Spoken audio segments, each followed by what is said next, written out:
Bon, c'est comme ça, il faudra mourir un jour, et que ce soit en Allemagne ou en France, nous y passerons tous. Alors, on pourrait imaginer que pour évoquer ce grand passage, il y ait autant d'expressions dans les deux langues. Eh bien, ce n'est pas tout à fait le cas. En France, on peut rendre l'âme, passer de vie à trépas, faire le grand voyage, partir les pieds devant, un peu plus imagé, casser sa pipe, ou encore passer l'arme à gauche. Passer l'arme à gauche, c'est une expression qui remonte probablement à l'époque où les soldats, pour recharger leurs fusils, devaient passer l'arme dans la main gauche pour avoir la main droite disponible au maniement de la cartouche. C'était un laps de temps durant lequel ils étaient très vulnérables, ce dont l'ennemi, évidemment, ne se privait pas de profiter. On peut aussi entendre nourrir les poissons, une expression qui remonte à l'époque des pirates qui, sans scrupule, balançaient les cadavres par-dessus bord.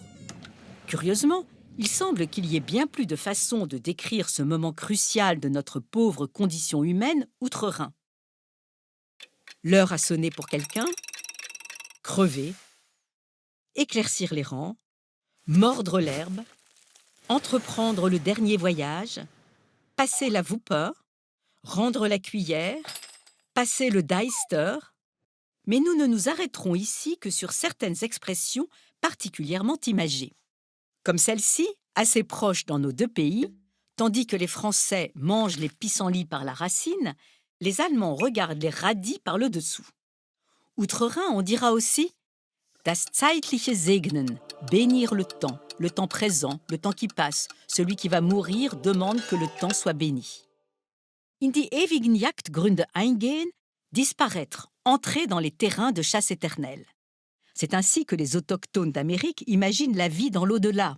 Et c'est l'auteur américain Fenimore Cooper qui, dans son roman Le Dernier des Mohicans, sacralise cette expression. Si elle est quasiment inconnue en France, elle est popularisée outre-Rhin par l'immense succès de l'écrivain Karl May, qui reprend cette expression dans sa série de romans dont le héros est l'Apache Winnetou, un grand héros en Allemagne, Carambolage lui a déjà consacré un sujet. Über den Jordan gehen, passer le Jourdain. Cette expression, aujourd'hui plutôt familière, a pourtant une origine biblique. Pour entrer en terre promise, les Juifs devaient traverser le Jourdain, et la symbolique chrétienne s'est inspirée de cette image pour signifier le passage de la vie terrestre à la vie éternelle, une vie pleine de promesses. Weg vom Fenster sein, mot à mot, être parti de la fenêtre. Aujourd'hui, cette expression est plutôt employée à propos de quelqu'un qui a fait son temps, qui est un peu has-been.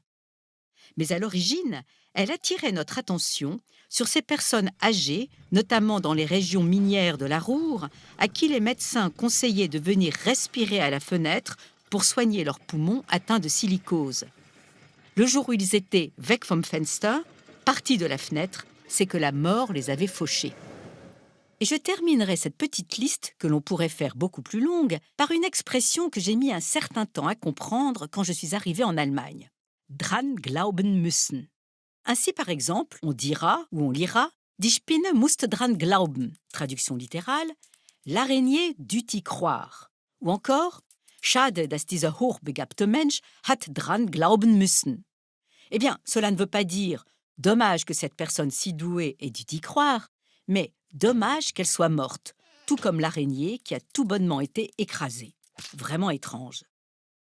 En fait, les frères Grimm, qui ont codifié la langue allemande dans leur célèbre dictionnaire, expliquent qu'il s'agirait là d'une sorte d'ellipse, que ne serait restée qu'une petite partie d'une expression beaucoup plus longue, an die Wahrheit oder Tatsächlichkeit von etwas glauben müssen, das im hohem Grade unerwünscht ist. Devoir croire en la réalité d'une chose au plus haut point non souhaitable, une façon détournée et pudique de parler de la mort. Et ces trois mots, dran glauben müssen, devoir y croire, une réelle devinette pour tous ceux qui ne sont pas nés au pays de Goethe et des frères Grimm. Inutile de vous dire le nombre de contresens que cette expression engendre dans les traductions.